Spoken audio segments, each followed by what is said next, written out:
नमस्कार मित्रांनो, NJ अकॅडमीच्या YouTube चॅनलमध्ये मी तुम्हा सर्वांचं मनापासून स्वागत करतो। मित्रांनो, आपण पुणे महानगरपालिकेसाठी दररोज एक जीकेचा प्रश्नसंच पाहत आहोत। आजचा आपला प्रश्नसंच क्रमांक 7 आहे।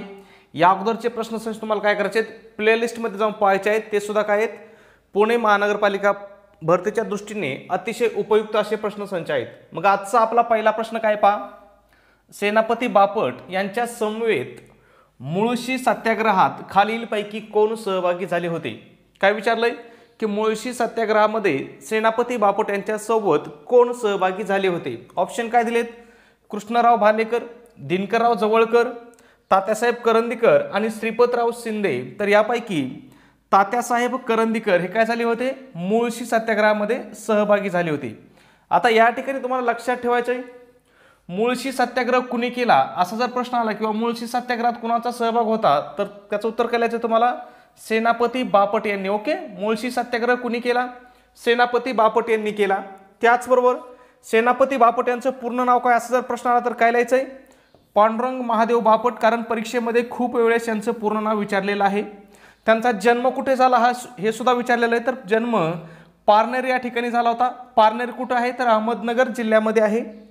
त्याचबरोबर मुळशी सत्याग्रह कधी झाला असा प्रश्न जर आला तर त्याचं उत्तर काय लिहायचंय, 1921 ते 1924 या काळामध्ये झाला।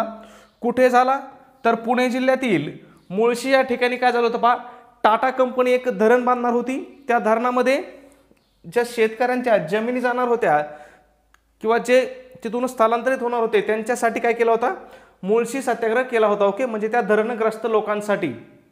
पुढचा प्रश्न काय, खालीलपैकी एक राष्ट्रपतीचा अधिकार नाही। या ठिकाणी आपल्याला विचारलंय की खालीलपैकी कोणता एक राष्ट्रपतीचा अधिकार नाही असं विचारलंय। ऑप्शन काय दिलेत पहा, राष्ट्रपती हे मंत्रिमंडळाचे प्रमुख असतात। दुसरा ऑप्शन काय दिलाय, भारताचे परराष्ट्र करार हे राष्ट्रपतीच्या नावे केले जातात। ऑप्शन 3 काय दिलंय, जगभर भारतातील राजदूतांची नेमणूक राष्ट्रपती करतात।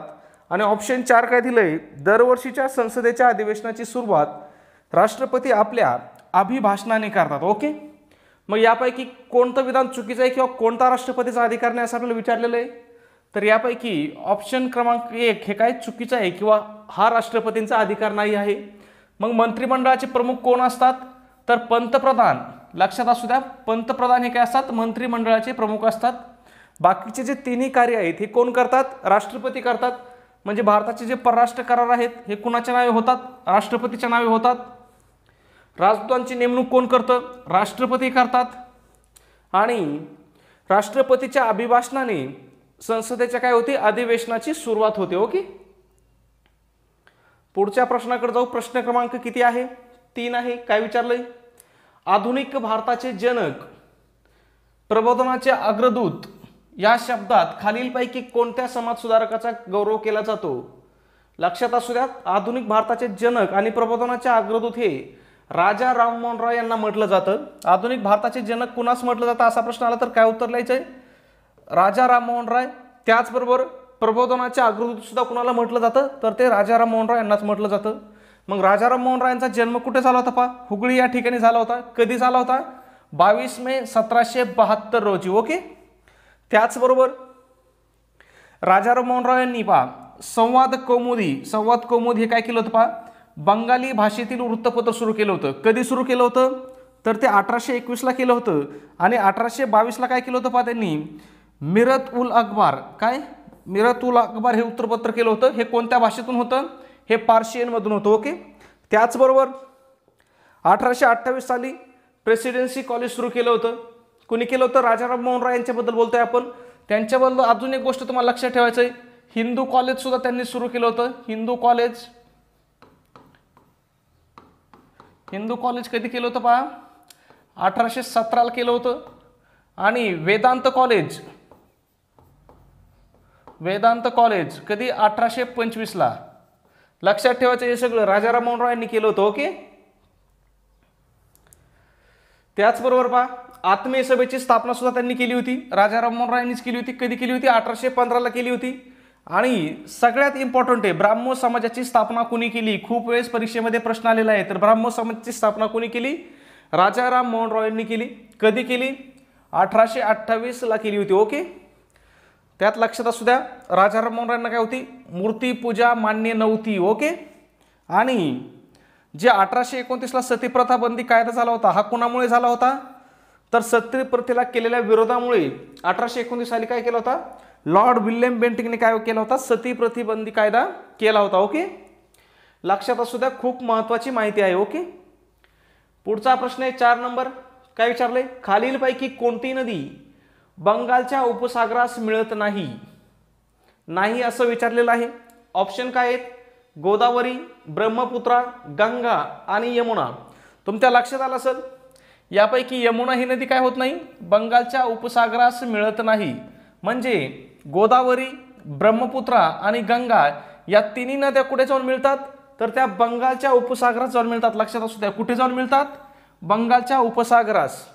आणि यमुना ही नदी काय होती पहा, कुठे जाऊन मिळते, तर यमुना नदी गंगा नदीशी येऊन मिळते. म्हणजे यमुना काय आहे, गंगा नदीची उपनदी आहे. लक्षात असू द्या, खूप महत्वाचं आहे. यमुना नदीचा उगम कुठे होतो, यमुनोत्तर या ठिकाणी होतो. कोणत्या राज्यामध्ये उगम होतो हाही प्रश्न आलेला आहे, उत्तराखंडमध्ये होतो.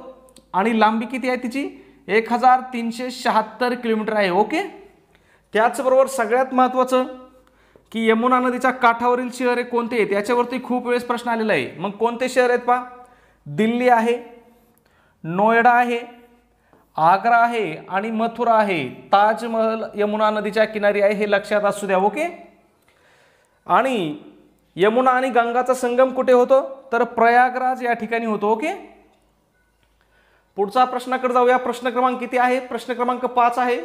काय विचारलंय, ऑपरेशन फ्लड प्रोग्राम कशाशी संबंधित आहे, ऑपरेशन फ्लड प्रोग्राम कशाशी संबंधित आहे असं विचारलेलं आहे. ऑप्शन आहेत पहा, पूर नियंत्रण, पूर व्यवस्थापन, वाढीव दूध उत्पादन व संकलन आणि वाढीव अन्न उत्पादन. तर ऑपरेशन फ्लड प्रोग्राम हा वाढीव दूध उत्पादनाशी संबंधित आहे. आता ऑपरेशन फ्लड प्रोग्राम कधी सुरू झाला हाही प्रश्न परीक्षेमध्ये आलेला आहे. तर हा कधी सुरू झाला होता, 1970 साली सुरू झाला होता. ओके, त्याचबरोबर एक छोटीशी सूचना, आपण महानगरपालिका भरतीसाठी अतिशय महत्त्वाची अशी टेस्ट सिरीज सुरू केलेली आहे. या टेस्ट सिरीजमध्ये आपण तुम्हाला अतिशय इम्पॉर्टंट अशा एकूण 10 टेस्ट देत आहोत. आणि आपली ही टेस्ट सिरीज जी आहे ही संपूर्ण काय असणार आहे, तुमच्या संपूर्ण अभ्यासक्रमावर म्हणजे सिलेबसवर आधारित असणार आहे. त्यासोबत तिची आन्सर की असणार आहे. आपल्या टेस्ट सिरीजची किंमत पहा फक्त 150 रुपये आहे. पण आता लक्षात घ्या, त्याच्यामध्ये आजसुद्धा आपण विद्यार्थ्याच्या मागणीस तो डिस्काउंट देत आहोत फक्त 99 रुपयाला. जर तुम्ही आज टेस्ट सिरीज घेतली तरी तुम्हाला किती रुपये पे करायचे आहेत, फक्त 99 रुपये पे करायचे आहेत. आणि कुठं पेमेंट करायचं आहे, तर गुगल पे, फोनपेला आपला जो नंबर आहे 9689141630 या नंबरवरती काय करायचं, तुम्हाला 99 रुपये सेंड करायचे आहेत. आणि त्याचा स्क्रीनशॉट याच नंबरवरती काय करायचं, व्हॉट्सॲपला शेअर करायचा आहे. ओके, पुढच्या प्रश्नाकडे जाऊया. प्रश्न क्रमांक किती आहे, 6 आहे. काय विचारलंय, कोणता जिल्हा एकेकाळी सारस नगरी म्हणून ओळखला जात होता, सारस नगरी म्हणून कोणता जिल्हा ओळखला जात होता असं विचारले आपल्याला या ठिकाणी.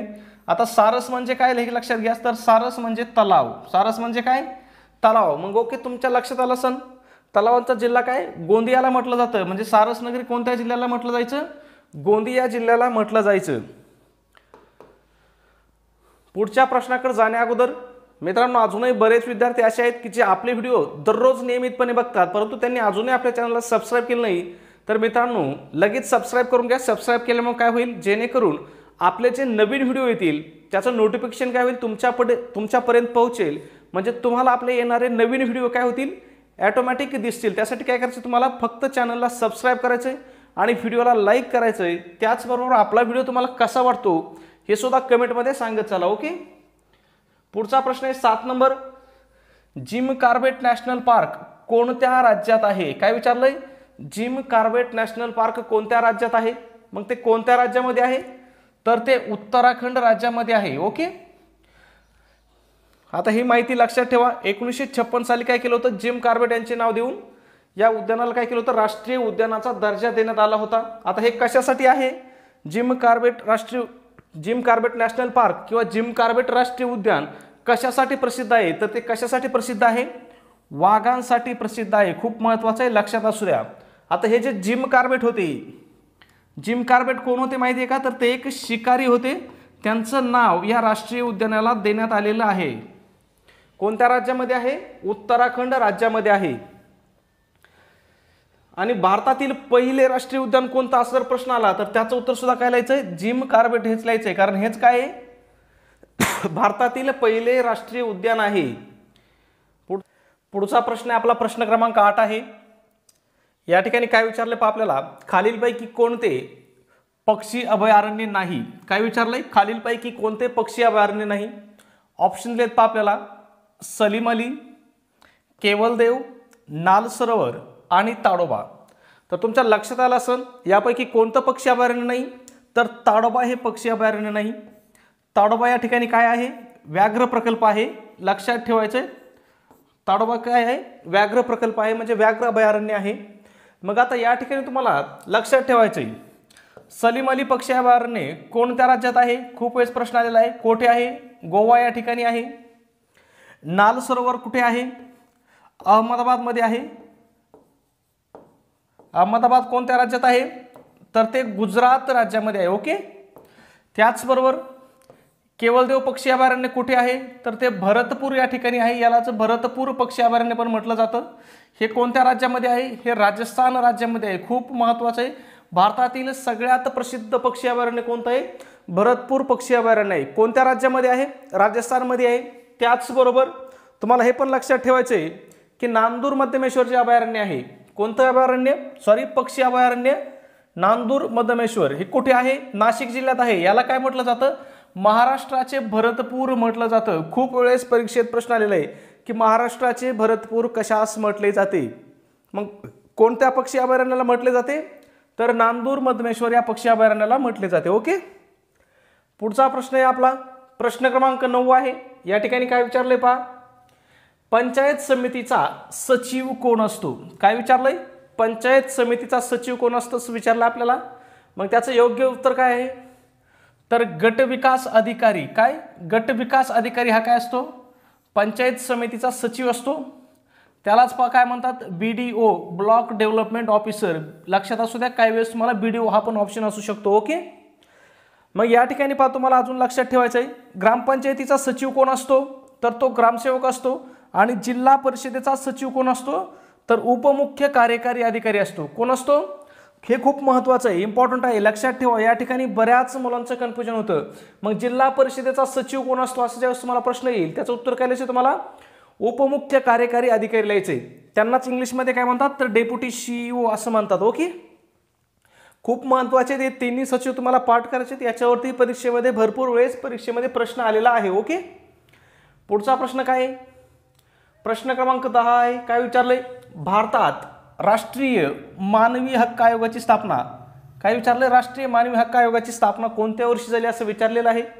मग तुम्हाला माहित असेल राष्ट्रीय मानवी हक्क आयोगाची स्थापना कधी झाली?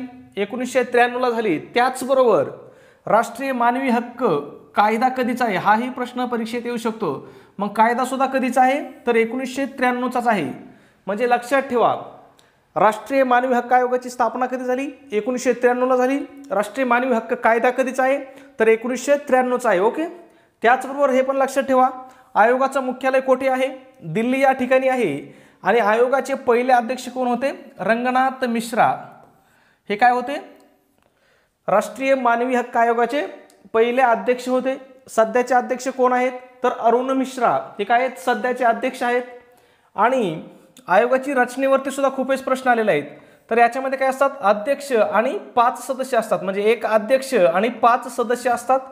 आणि हे सगळ्यात महत्त्वाचं आहे, जागतिक मानवी हक्क दिन कधी असतो? खूप इम्पॉर्टंट प्रश्न आहे. जागतिक मानवी हक्क दिन कधी असतो? तर तो कधी असतो? 10 डिसेंबरला असतो. हे लक्षात ठेवा, खूप महत्त्वाचे प्रश्न आहेत. ओके. आपण जे तुम्हाला ॲडिशनल माहिती सांगतो मित्रांनो, ती खूप महत्त्वाची माहिती असते. आता याची शक्यता नाही परीक्षेमध्ये की आपण जसा प्रश्न घेतलाय तसाच प्रश्न येण्याची शक्यता नाही, पण त्याच टॉपिकवरती थोडाफार फिरून प्रश्न येऊ शकतो. त्याच्यामुळे आपण काय करतोय, तुमची ॲडिशनल माहितीची किंवा ॲडिशनल तयारी करून घेतो या ठिकाणी. ओके. मग पुढचा प्रश्न आहे 11 नंबरचा. काय विचारलंय? अयोग्य जोडी निवडा असं विचारलंय आपल्याला.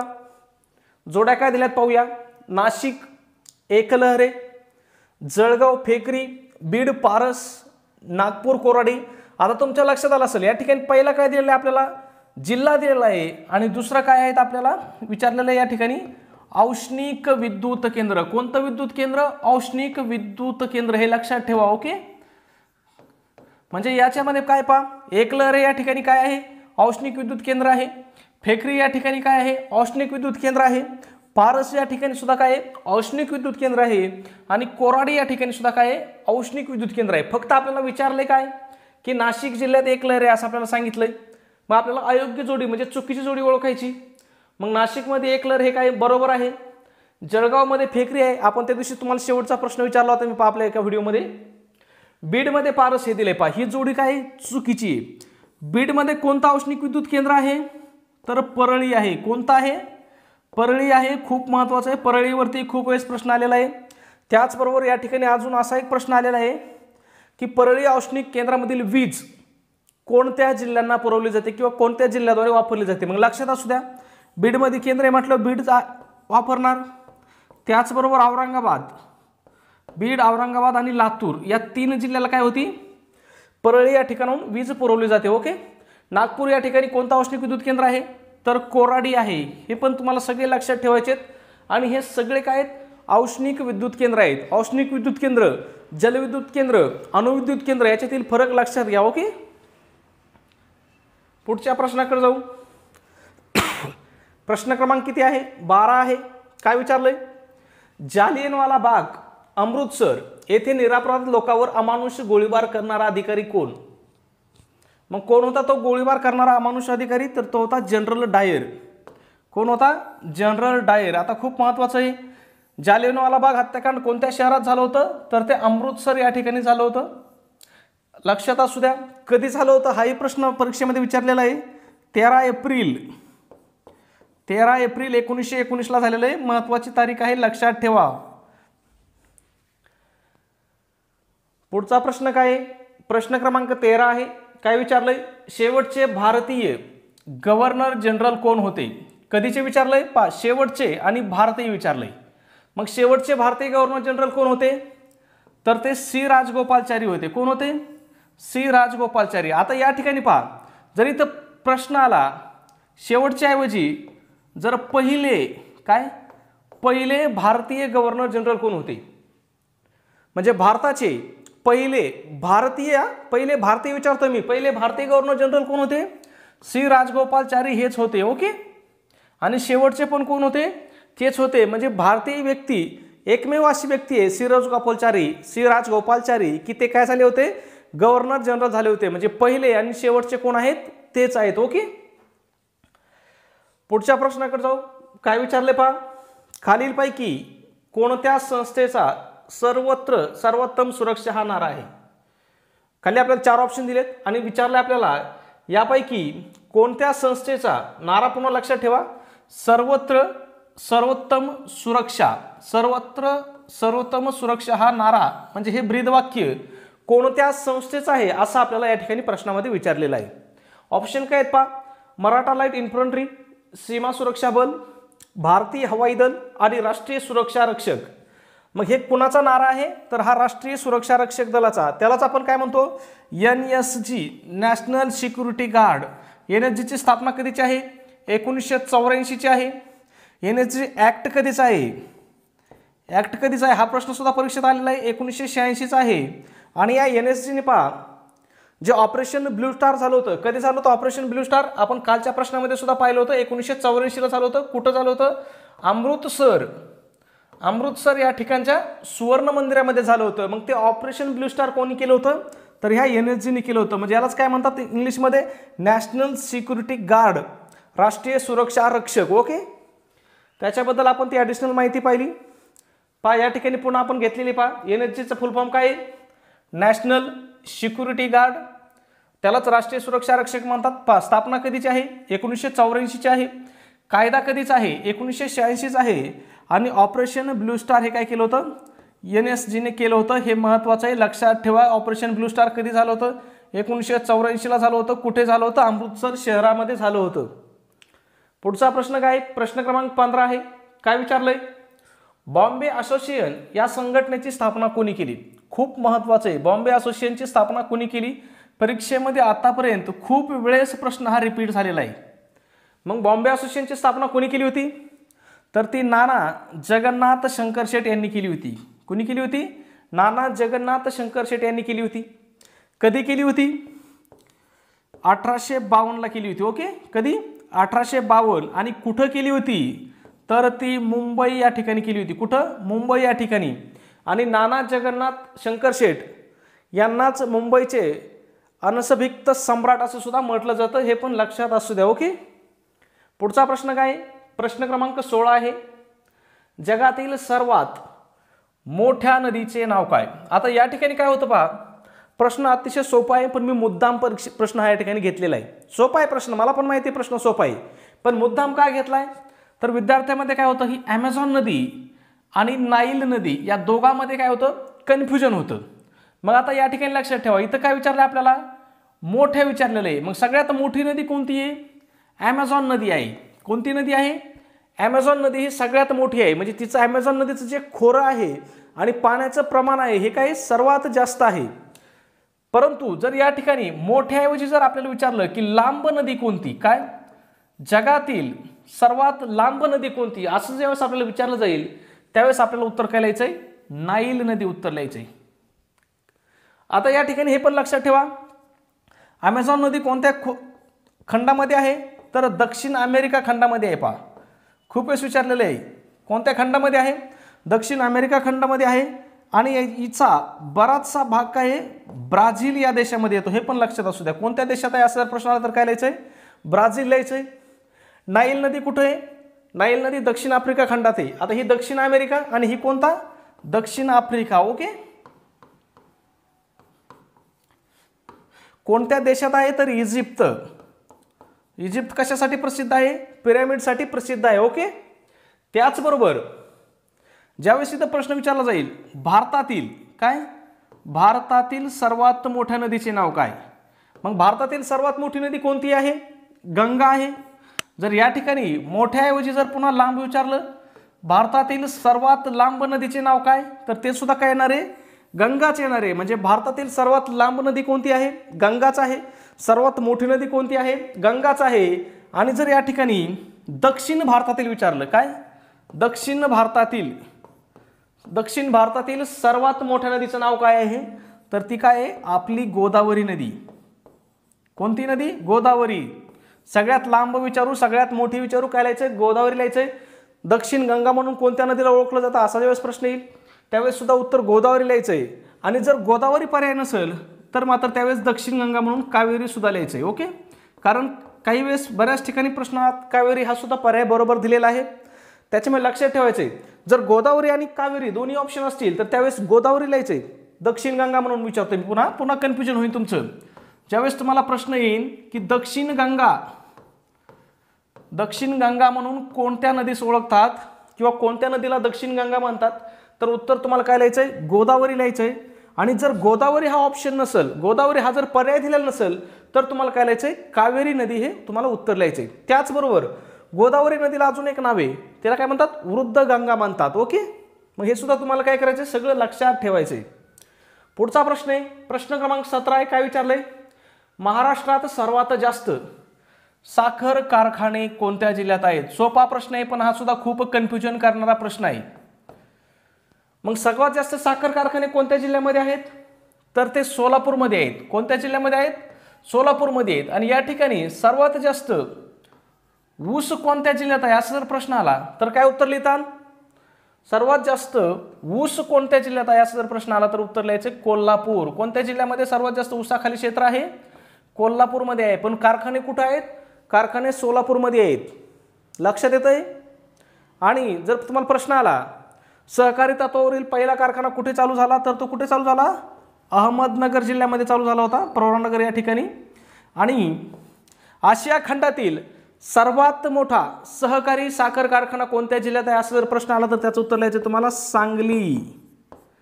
हे चारही गोष्टी काय करायच्या तुम्हाला लक्षात ठेवायच्यात.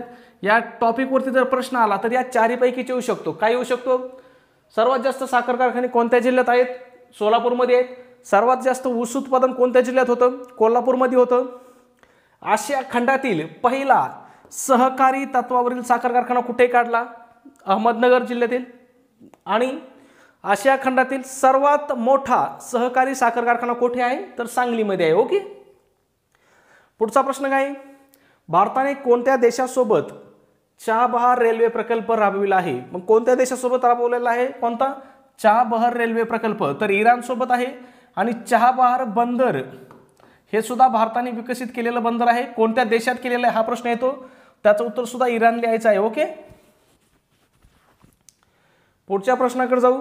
प्रश्न क्रमांक आहे 19 आहे. ध्वनी तरंगाचे प्रसारण डॅश डॅश मधून होत नाही. अतिशय सिंपल प्रश्न आहे. ऑप्शन काय आहेत पहा. स्थायू, द्रव, वायू आणि निर्वांत जागा. तर ही जी निर्वांत जागा आहे किंवा निर्वांत पोकळी पण ऑप्शन येऊ शकतो तुम्हाला. निर्वांत पोकळी किंवा निर्वांत जागा याच्यामधून काय होत नाही? ध्वनी तरंगाचं प्रसारण होत नाही. म्हणजे स्थायूमधून होतं, द्रवामधून होतं आणि वायू माध्यमातून सुद्धा काय होतं? ध्वनी तरंगाचं प्रसारण होतं. परंतु ज्या ठिकाणी निर्वात असेल किंवा निर्वात पोकळी असेल त्या ठिकाणी मात्र ध्वनीचं प्रसारण होत नाही. ओके. पुढचा प्रश्न आहे आपला 20 नंबर. महाराष्ट्र राज्याची सर्वात लांब सीमा डॅश डॅश राज्याबरोबर आहे. या ठिकाणी विचारलंय की महाराष्ट्र राज्याची सर्वात जास्त सीमा कोणत्या राज्यासोबत लागलेली आहे? ऑप्शन काय आहेत पहा. कर्नाटक आहे, मध्य प्रदेश आहे, आंध्र प्रदेश आहे आणि छत्तीसगड आहे. आता या प्रश्नाचं उत्तर तुम्हाला काय करायचं? आपल्या नेहमीप्रमाणे काय करायचं? कमेंटमध्ये सांगायचं आहे. त्याचबरोबर चॅनलला जर तुम्ही सबस्क्राईब केलं नसेल तर लगेच सबस्क्राईब करा. व्हिडिओ आवडला असेल ना तर एक लाईक नक्की करायचा मित्रांनो. ओके. भेटूया आपल्या पुन्हा उद्याच्या व्हिडिओमध्ये. तोपर्यंत सर्वांना जय महाराष्ट्र. धन्यवाद मित्रांनो.